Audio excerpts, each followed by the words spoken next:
I'm Yesenia Taveras, and welcome to Conexión, The Connection, a television show that seeks to connect the Hispanic community to programs and services that are in support of them. On today's show, we'll learn about DCAN and the different types of awareness programs and safety programs it provides for Delaware youth, and we'll also learn about the Family Counseling Center of St. Paul and the type of services it provides for a Hispanic community.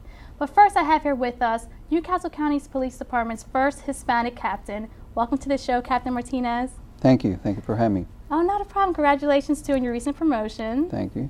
Can we start off first about, tell us how you got involved with the police department. I served in the armed forces for 12 years. I was a military police officer, and I arrived to Delaware. My last assignment was recruiting for the Army, and just as I was getting out of the service, I decided to join the police department because I was always fascinated with police work, and that's what I wanted to do, trying to help the community and so forth.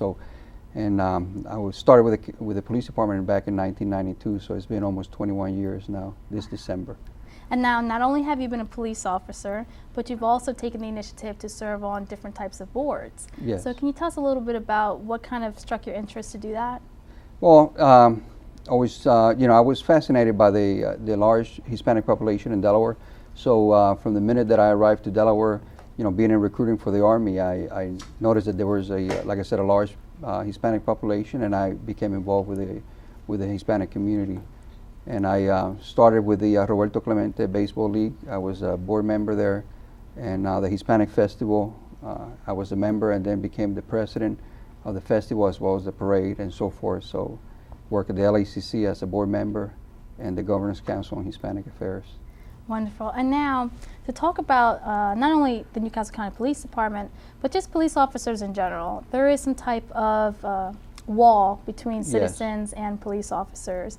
Now, when dealing with Hispanic cases, whichever cases that may be, how do you go about tackling that language barrier?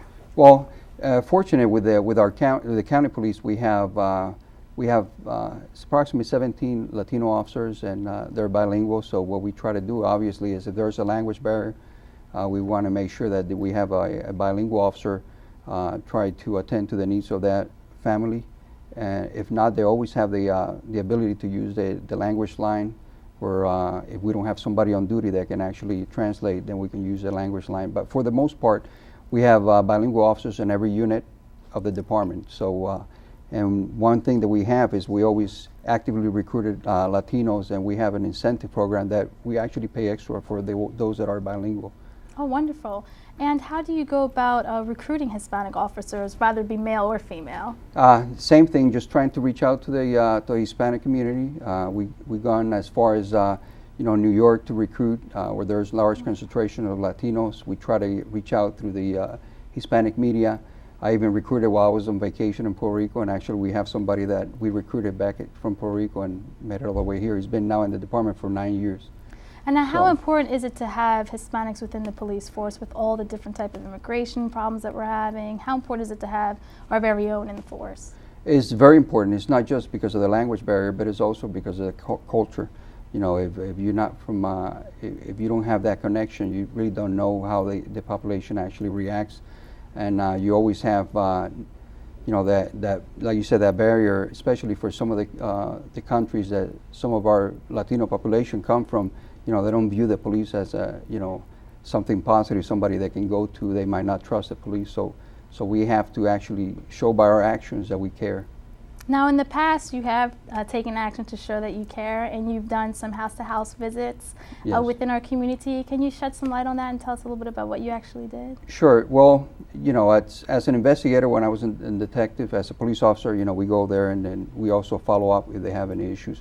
But also, some of the other things that I was able to do is with the Latino Peace Officer Association that we have. We founded that several years ago. It's a national professional organization for Latino police officers, and we have some outreach programs, either by Thanksgiving, Christmas. We do the toy drive. When we see somebody's been victim of a crime, which has happened in the last couple of years, we try to go out and reach out and try to lend a helping hand to that family. And what is the National Latino Peace Officers Association that you just mentioned? Now you brought that chapter to our state. So can you tell us the significance about this association and why do we have it? Sure. It's the largest professional organization, Latino professional organization, law enforcement professional organization in the nation. And we have chapters all over, just basically every state. And we started our chapter about 8 years ago here in Newcastle County. It's important because one of the goals is to reach out to the community, try to build those bridges to connect the police with the community. It also helps us to recruit, Latinos into the law enforcement, and also the ones that we have to mentor them, and through career development, try to get them so they can go to that extra next step, get promoted, be in supervisor positions and so forth. Now, with crime being an issue all throughout the nation, is there any initiative that the Newcastle County takes with the Wilmington Police Department and the state police department? We work very close with the other agencies, especially Wilmington. We communicate regularly. We actually attend some of their meetings. They attend some of our meetings. We now have implemented the TAPS program in the county, which is the Targeted Analytical Policing System, which we actually use our technology to basically just to predict where crime is taking place, when it's going to take place, and by the use of the technology, we can actually see which are the hot spots, basically communities, and when the crime is taking place. We can narrow it down to the day of the week, the time of the day, and based on that, then we assign our resources. And we're working with Wilmington to show them the program that we have in place. And now, has this program been very successful? Very successful. Crime has dropped in the county. The calls for service have dropped. The officers actually proactive work has increased because now that they're not chasing the calls for service, because they have more time since we're preventing the crime. They have more time to be proactive in the communities. Wonderful. Well, thank you so much, well, thank you Captain for having Martinez. And again, congratulations on your promotion. Well, thank you very much. Thanks for having me. Not a problem. We'll be back after these short messages.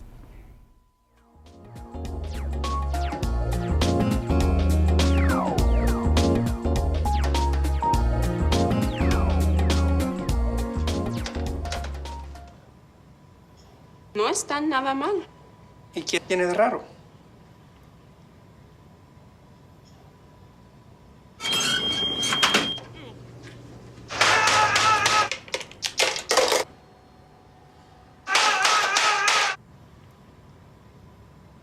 Bueno, la práctica hace el maestro. No tienes que ser perfecto para ser un padre perfecto. Hay miles de adolescentes en foster care que no necesitan perfección. Te necesitan a ti. Wow, these are really good. You act surprised.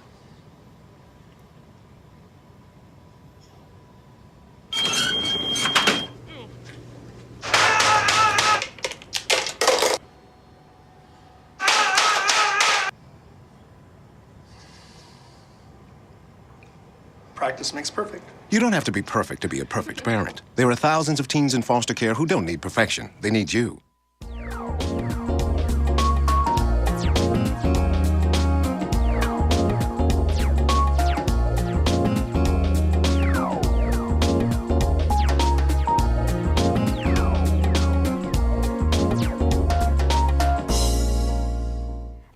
Counseling Center of St. Paul provides a variety of bicultural and bilingual services for Hispanic community.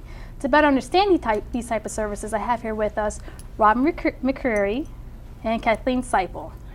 Welcome to the show. It's really an honor to have you guys on here. Thanks. I want to shed some light on the Family Counseling Center of St. Paul and basically how did this organization come about? Sure. Sister Teresa Litz, who was the founder of the mission that started in the rectory at St. Paul's, brought the mission work in 2003 over. She had been a nurse by trade, and she became a counselor, worked in Central and South America. Took that, her forte was counseling. She was doing more counseling than she was actually nursing. So she went back to school, finished school, came and started at St. Paul's in 2003. Worked up until about 2010 until it became a separate entity, 501c3. In September of 2010, and then I've worked with her, I guess, since April of 2011, on and off, part-time, in that capacity, and just trying to grow the organization from there. She's done a wonderful job. She's got a great team. She's a team builder. That's the way I kind of look at her, and she's been a mentor to me. So. And that's what I wanted to talk about too, is that you have 3 different components within this organization. Can we speak a little bit about that? Sure. We have 3 different program components. So we have bilingual, culturally sensitive, culturally competent counseling, mental and behavioral health.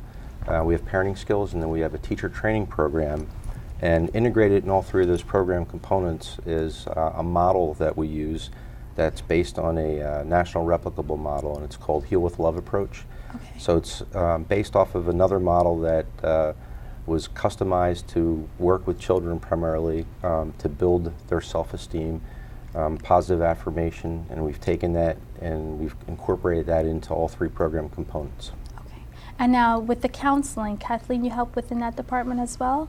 Yeah, I'm a social worker by education, and just recently became a licensed clinical social worker, and I've been working with Sister Teresa and Mariella Roberts, who we're the counseling team. We work with individuals, couples, families, and we are all bilingual, and so we're able to connect with people where they are, and we welcome, all the people that come to us, and also connect to different organizations in the community, schools, and clinics, health clinics, and other organizations who provide referrals, especially for people who need to speak with a counselor in Spanish, or who are able to connect with families where there's English and Spanish going on. So. And now, when dealing with the Latino community, what are some of the needs you do see as a counselor? Well, I think that we have people who come to us, I think especially connecting with schools. I think a lot of times teachers and administrators identify kids who might have some special needs, and the parents need some support. So sometimes within, communications within institutions like that, or health clinics like the West Side Clinic, they might identify families who need additional help in parenting. We work with all different kinds of families, grandparents who are supporting, multiple generations. We work with parents, single parents, and people who just, need additional support, resources, and kind of empowerment for their journey and their family. And I think in that we support the whole community as well, because we provide the resources to the other institutions, and then the family as the base of communities, we strengthen and empower them, because all of us, I'm a parent of 2 school-age children myself, and I think connecting with resources that help you understand your children, and also help you understand and connect with resources that can help you. And having them in Spanish too. Yeah. When you have that language barrier and you don't really understand the other type of programs that are available, how do you know where to go? Right. And being that the city of Wilmington has a huge, large population of Hispanics, what makes this organization different from the other ones that are available here in Delaware? I would say first and foremost accessibility and affordability, and the fact that we have a bilingual, culturally competent team. I think that's really important. Hours of accessibility, we're able to see people on weekends, we're able to see people at night during the evening hours, so it makes it a little easier for them. And we're also trying to plug the gap between the uninsured and those that are insured. Okay. So there's a fair amount of folks, more than I'd like to admit, that are uninsured.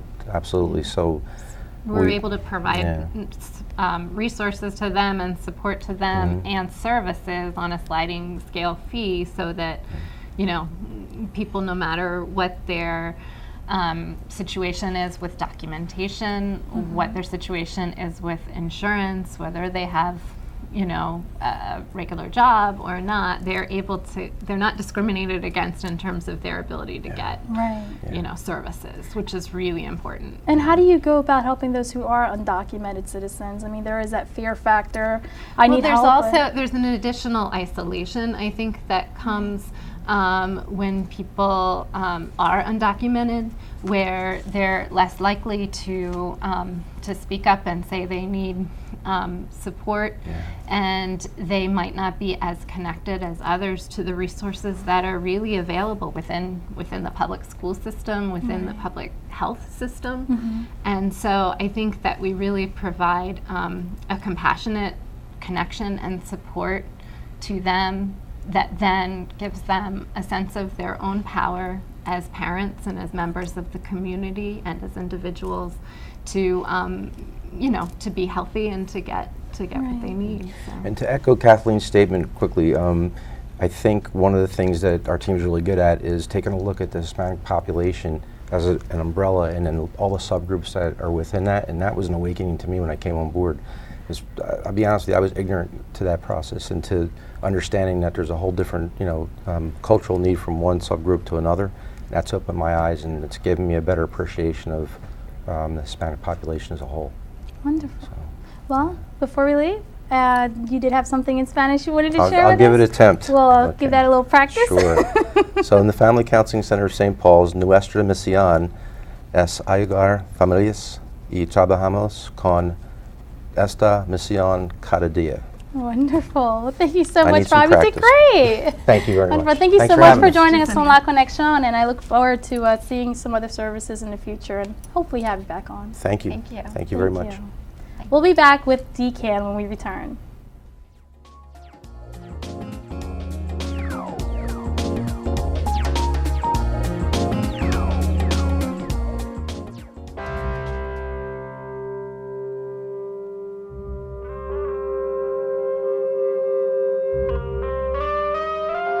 Siete mil estudiantes de secundaria abandonan la escuela todos los días. Esto forma una línea de más de 4 millas de largo. Podemos mantener a los estudiantes en la escuela. Visita busstop.org y toma el primer paso.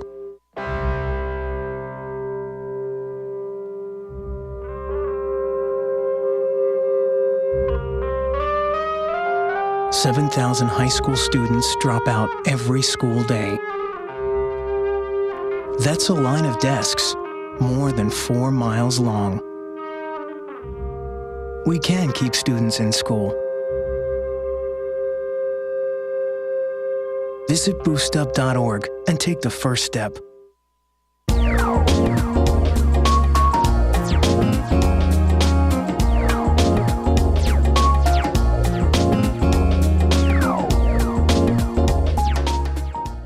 Delaware Kids Action Network is bringing awareness and safety programs to our Delaware youth. And to help us understand all about this organization, I have here with us the founder of DCAN. Welcome to the show, India. Thank you, Yesenia. Really like to thank you for coming out on such a short notice. This Absolutely. is a wonderful organization, fairly young, but tell us a little bit about the mission of this organization. Well, we've just started recently in January, but the overall mission of the program is to bring awareness programs to youth, children, and families within the Delaware region in different areas such as bullying, cyber awareness, internet safety, as well as personal hygiene, peer pressure, school-age children, and it goes all the way through high school.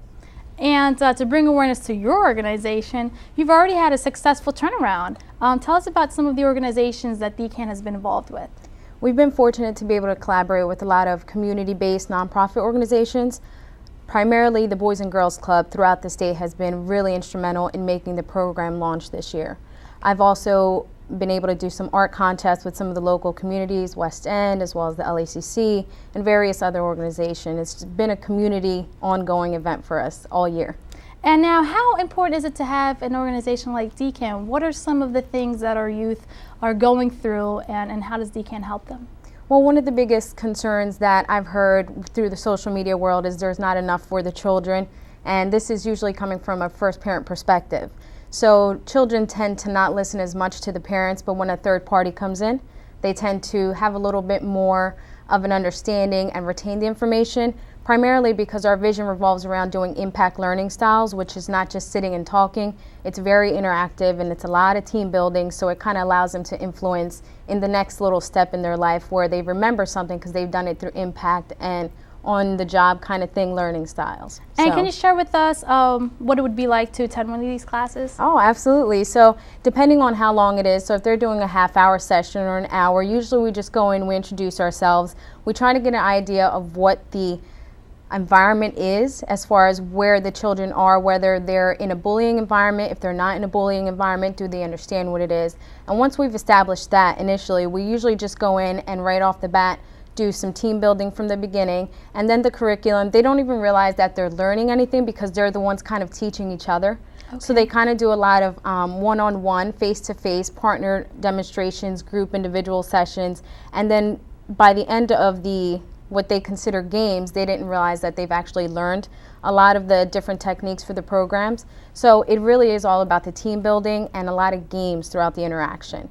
With the older students, it seems like they want to do a little bit more talking and they just didn't want to do it with their parents. So that's more of a group session where we sit down, it's more of a seminar curriculum for them. Okay, and now another interesting component of DCAN is the Kids Action nominations. Can you tell us a little bit about this? That is something, we just started that initiative just this past March, and it's to become a DCAN kid. So if you want to be a DCAN child, basically it's a good deeds program. So if there's something within any of the awareness programs that you've done, or if you've kind of paid it forward in your community, we like to recognize those children. One of the parents brought to my attention that there wasn't enough recognition and positive reinforcement. So one of the things that I really wanted to push towards our vision is offering positive reinforcement to the children. So if you recognize them and they know they're doing something good versus just highlighting the negative, they're going to keep doing that through positive reinforcements. So with that program, you can be a DCAN child and get nominated, and it could be as simple as guarding if your neighbor's out of town and you watered their flower bed. Right. So if they're doing it with their own initiative, then it's something to be recognized for. And how do you recognize a kid? So the nominations come in, whether it's through social media or the website. Okay. All of the children get nominated. They get a special certificate. They usually don't know when that's going to happen, and sometimes they don't know when they're nominated. But we'll either show up at their school, we're coordinated with somewhere that they're going to be in a public setting, and then we just kind of surprise them with a lot of giveaways. And then, of course, we have great sponsors that give us things for these children. And, you know, it really just kind of reinforces it. Like I said, impact learning. So if I just walked up to them and gave them, it wouldn't be as impactful as saying, surprise, here's this great team, and look at what you did, and look at all these people who are seeing you do something good. And now within the Hispanic community, we are known for being very entrepreneurial. Yes. And so can you tell us a little bit about how this became your baby? Like, why did you start this organization? I know you're a mother as well. So is there something that you've seen within your own family or within the community? What really? Absolutely. I grew up in the city of Wilmington, so it's been just a journey altogether. My background with my family has always been big supporters within the family, the Colon family. They've always supported me in all my initiatives. However, being exposed to a community that has great programs, and there are a lot of great programs, the Latin American Community Center, that was the driving force for me behind this. I was able to take a position there full-time that allowed me to actually work with students who were borderline dropouts. So that kind of just launched me to say, all right, well, let me go ahead and get my graduates program in this and focus a little bit more. And Kids in Motion turned into Kids in Acción, and then it's turned into the Delaware Kids Action Network. So it's been a big initiative, but the community and the organizations that were there for me when I was growing up has been influential. And it's very successful within the community. Yeah. And that's hence why we have you here on La Conexión. Can you tell us about how one can get DCAN involved within their organization? Because I do know it's all year round. It doesn't have to only be within the summer camps. Nope. So how can I, or an organization, get you involved? So we do summer programs. We have schools, usually a church, schools, birthdays, health fairs, you know, kid expos. There's so many, the sky's the limit. We never turn down an opportunity to do awareness. But right now, the summer camp programs are moving pretty quickly, as well as the PTA leaders are joining us right now to get their programs ready for the schools for when we start. And then the mentorship program that is also new to DCAN is pretty important to us because it allows us to work with inner city youth, especially our youth in the Hispanic community, who are looking to just kind of be young entrepreneurs and become their own instructors and volunteers and pay it forward. And India, was there anything you wanted to say in Spanish for a Spanish-speaking audience? Oh my. Sí, no está bien, pero No, si the tú Delaware quieres. Kids Action Network, queremos que todos sepan mucho de los programas porque estamos muy disponibles para ayudar y hacer las mentorías para los jóvenes. Gracias so much, India, for coming on the show. Wonderful job, and thank you for letting us know a lot about DCAN. Thank you. We'll be back after these short messages.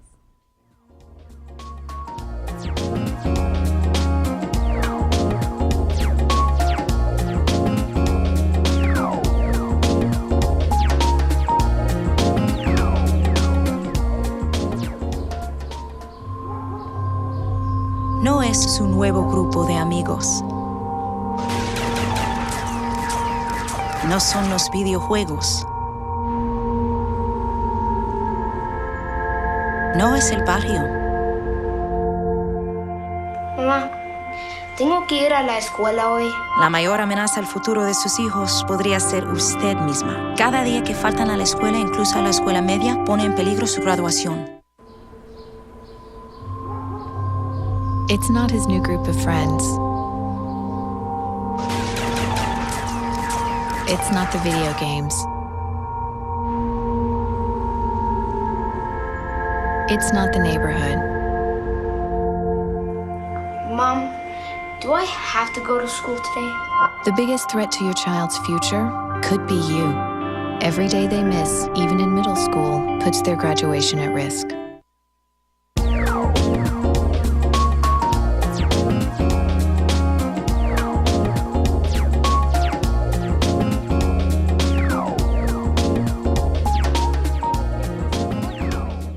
Today, like how the Family Counseling Center of St. Paul offers a variety of bicultural and bilingual services to our Hispanic community, and also how DCAN offers awareness programs and safety programs for our Delaware youth, which contains like peer pressure, internet safety, and bullying. I mean, there's a whole bunch, and I really hope that you can reach out to DCAN and get this organization involved within your community as well.